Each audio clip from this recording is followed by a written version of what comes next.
Hey there, tech enthusiasts! Today, we're diving into the exciting world of Apple's latest M5 Max chip and how it's revolutionizing the MacBook Pro. Now, if you've been holding on to your laptop for the past 3 years, get ready for a game changer. The M5 Max is not just an upgrade, it's a leap forward in performance that will make you wonder why you didn't upgrade sooner. So, let's explore why this chip is a big deal and how it stacks up against its predecessors. First things first, Apple claims the M5 Max delivers up to 2x the sustained read and write speeds of the M4 laptops.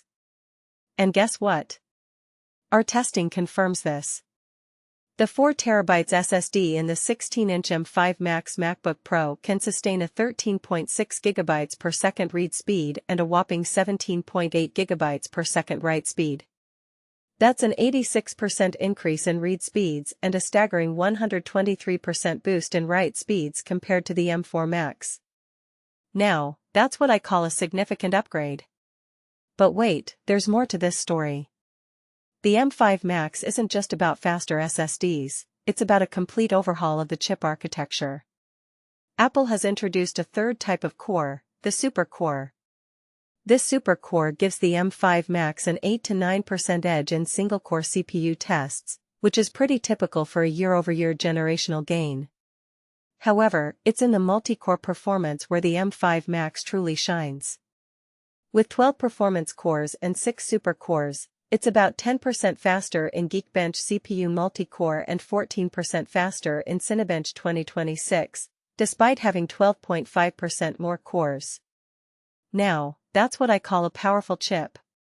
Now, let's talk about the GPU improvements.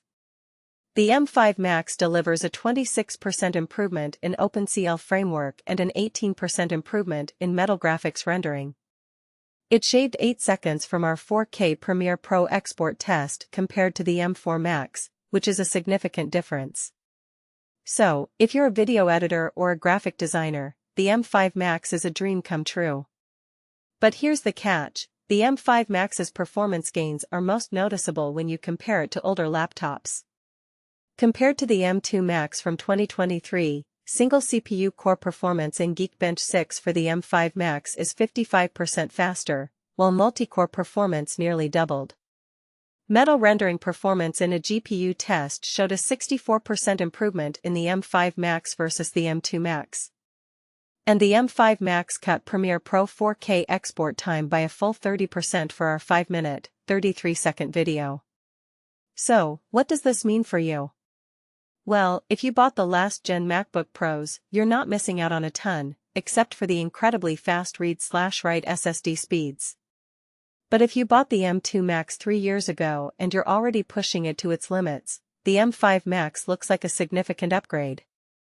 It's like night and day. So, if you're in the market for a new laptop, the M5 Max is definitely worth considering. In my opinion, the M5 Max is a game-changer for MacBook Pro users, especially those who have been holding on to their laptops for a while. It's not just an upgrade, it's a leap forward in performance that will make you wonder why you didn't upgrade sooner. So, what do you think? Are you ready to upgrade to the M5 Max? Let me know in the comments below.